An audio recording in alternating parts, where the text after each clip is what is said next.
Yo, it's Vondo. We're talking about Riders Republic today, giving some feedback from the beta and my thoughts on this experience and whether or not I think the game will be ready for launch and whether or not I recommend you buying this game at launch or around the holiday season, waiting for a discount. So let's get into our first thing. And there's a few things we'll talk about today. I'll be talking about the character customization, I'll be talking about the control schemes. I have segments on both those topics. And our first thing we'll be talking about was just the game, how it played. But one thing that was weird was the MDNA. And it's not that it had an MDNA, it's the fact that, with the wording in there, make sure your credits are close, no one looks at the beta testing session, blah blah blah. And the main concern with the MDNA was it was planned on being lifted around launch. They said 90 days from this date, and that would have been around launch, which was very shady. But thankfully they did lift the MDNA a couple of days ago, and you're now able to freely post, talk about the game. I tried going in the private beta discussions, but guess what? It was a mess, and I couldn't do that. So I just went in the subreddit and made my post about the controls and how I did not like how they were conflicting. And yeah, that's that. There's been some other issues with the controls not being the best overall, especially when it comes to the bike, and how with the bike in tight spaces it's better to toggle in the first person mode because it's more responsive compared to you using the third person. It's kind of weird, but that's just simply how it is currently. And I can also talk about some other inconsistencies. One with the landings and like all the sports, because you can do the same trick twice in the same area when you get two different landings. It's really weird and inconsistent currently. Like, I don't know why it's like that. I've used the manual landing, and yeah, it's just inconsistent where you can do the same two tricks, same spot, and you get different landings. So not entirely too sure about that.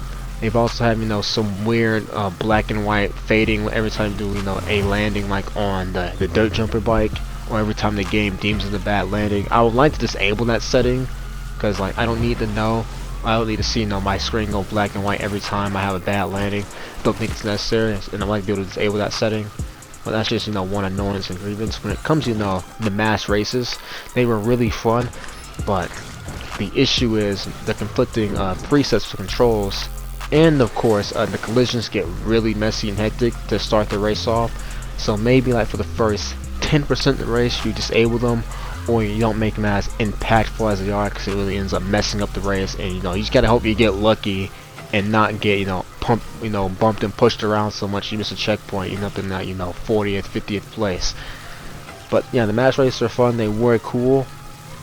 And one thing they can't fix is the transitions between the different sports, because it's simply not clean. It's very abrupt and rough, jarring. So they gotta clean that up when you do the transitions between the different sports. But the match races were very fun, but I would like for the control scheme to get ironed out and then not conflicting to make them the most fun I could have with them. When it came to technical issues, I didn't have many at all. Now, I didn't party up because I didn't have any friends play the beta. I didn't have a Ubisoft account. But yeah, I didn't have any technical issues when it came to playing the game.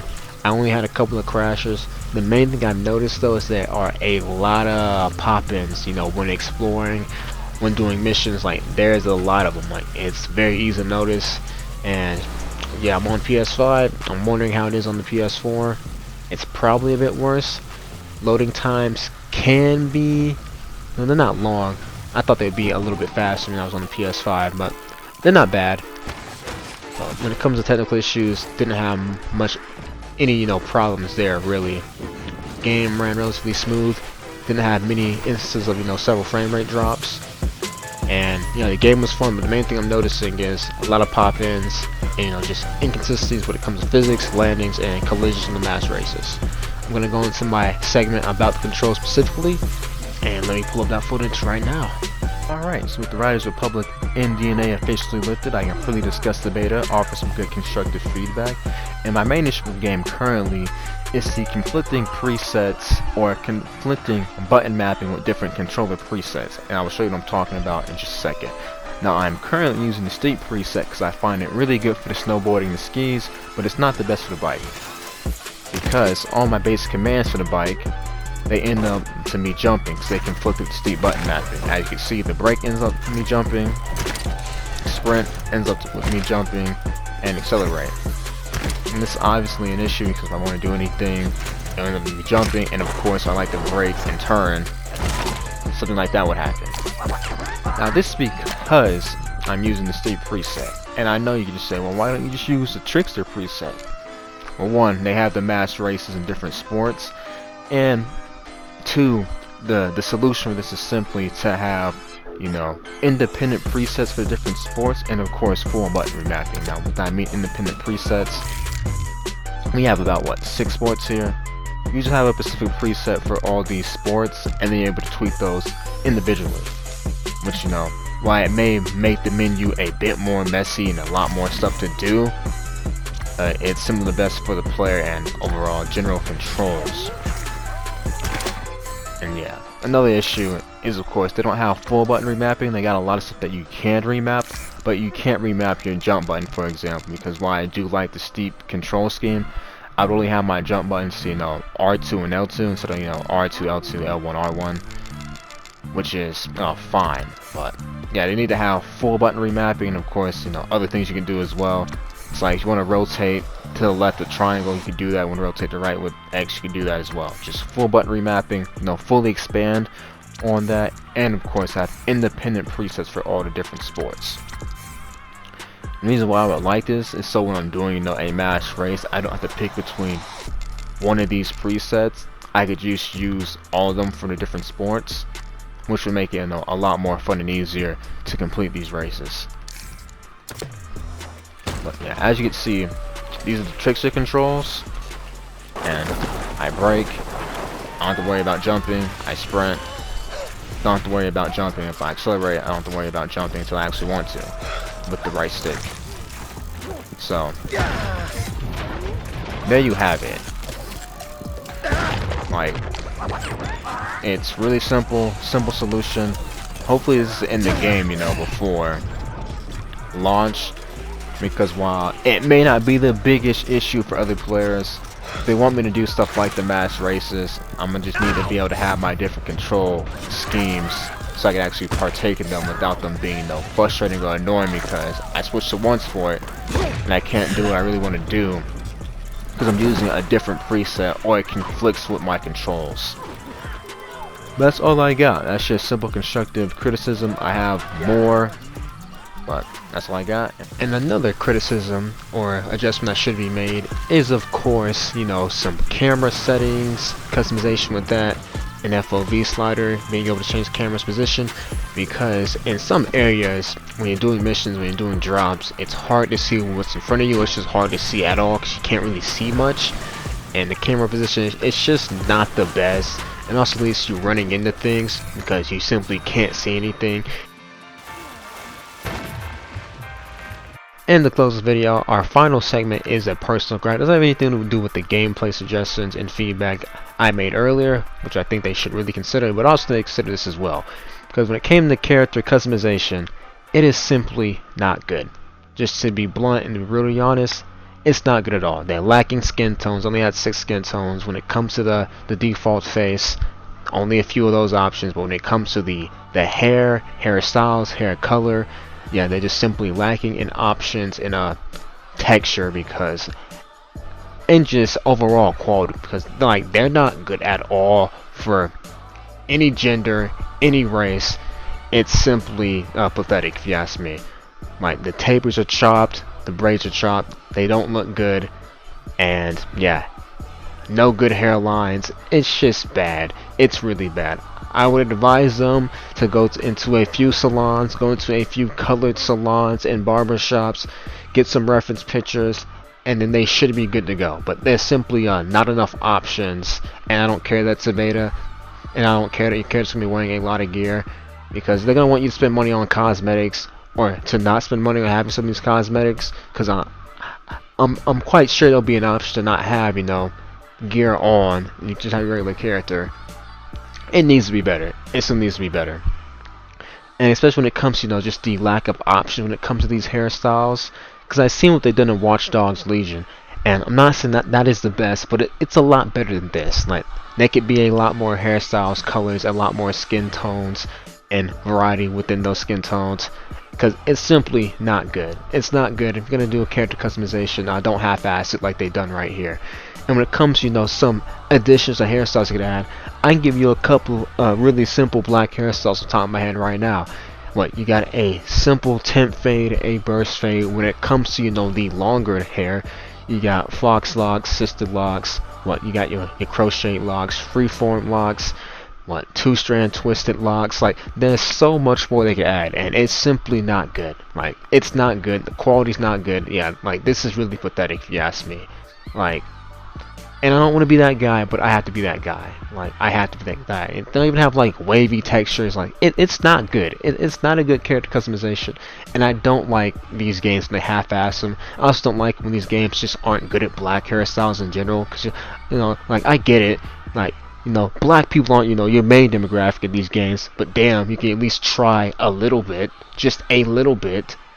Like, for crying out loud, they don't even have a simple curly hairstyle in the beta. Like, a simple curly hairstyle. Like, come on, man, come on. But that's all I got on that little rant. But yeah, character customization it's fucking half-assed. It's chalked. And now let's get into our closing thoughts whether or not I think you should get this game at launch. So, should you pick up Riders Republic at launch? Would I recommend it? Well, if you're asking me personally, no, not right now. They need to iron out some things with physics. They had to get the cameras fixed and adjusted. They also have to get the controls in a better spot. I really think that they go with having independent presets for the different sports. It'll make a world of a difference. And of course, they just gotta iron out bugs with the collision physics, some occasional glitches like with you falling through the map, and FOV sliders, etc. But if you still not really enjoyed the game despite all those flaws, and you really like the biking, the snowboarding, the exploring, all that jazz, then I would say go ahead and plunge on the game at launch. But if you're asking me personally, no. And also another gripe I have, which is character customization. Now it's just not good and up to par. But that's just me. But of course, another concern I have with this game is its monetization system and its cosmetics and general content. But it's not that there's going to be a lot of cosmetics that you can buy with real money and whatever currency they have in this game. I forgot what they were called. The main issues I'm using, a archaic paid DLC model for content in 2021 when so many other games, even other Ubisoft games, have shifted towards the free content and you paying for the cosmetics. Like, I don't get why they would do that in 2021. They did it with Steep, and of course I didn't buy any of those DLCs, but it was fine back then because that game is 4 to 5 years old. So it's different than doing it back then compared to now. But it doesn't make that much sense, doing the paid DLC content model when it comes to the new maps, when it comes to the new sports. Just doesn't make that much sense for this game. Like, I'm not a fan of that at all. Alright, they should look into that. And I don't like how there's already, a content season pass for this game and it hasn't even launched yet. And again, not a fan of paid DLC for games that you pay retail price in 2021. Just gotta point that out again. But when it comes to this game launching around October 28th, I don't know if they're going to launch at that date, because they've already delayed the game a couple of times already, which I don't have any problems with. But yeah, the game slate's release in October. And speaking of this game's release date, it is rather competitive. I mean, you got Far Cry coming out, it's a Ubisoft product, on the 7th of October. You got Battlefield 2042 coming out on the 22nd of October. Riders Republic comes out on the 28th. And then you got Forza Horizon 5 and Call of Duty Vanguard coming out on the 5th of November. So it's a tight window, very competitive window. And this game doesn't have as much staying power as any of the games I just listed, because those are all sequels, except for this. This is an original IP sandwiched in between a bunch of established sequels. So the release date could be an issue for this game when it comes to them getting the amount of sales, the attention that they really hope for. But it's something to keep in mind, just saying, because Titanfall got switched in between Battlefield and Call of Duty, and that game didn't do so well because of that. So that's another thing to keep in mind. But this does have a more niche player base, so I don't think they're gonna care that all these other big AAA sequels are also releasing in the same time frame. But when it comes to getting casual eyes, casual audiences, it's gonna be a bit difficult with this tight window. To conclude today's video about Riders Republic and our beta feedback, they can add independent presets for each sport, total button remapping within the control settings. When it comes to having an FOV slider and positional camera settings, they can also add wheelies and stoppies, because that's silly for them not to have already. When it comes to the collisions and physics, I like the physics to be a bit more consistent, a bit less wonky, get those controls a bit more intuitive, and of course you carry momentum when you land. When it comes to the collisions in the match races, you would have them toned down a bit, or you would have them when there's a ghost mode to first start off the race, so it's not as chaotic. But with that out the way, that is our feedback for Riders Republic. I will be keeping my eye on this game at launch. I may pick it up at launch, not entirely too sure yet. But with that out the way, ladies and gentlemen, y'all stay safe, and I'm out.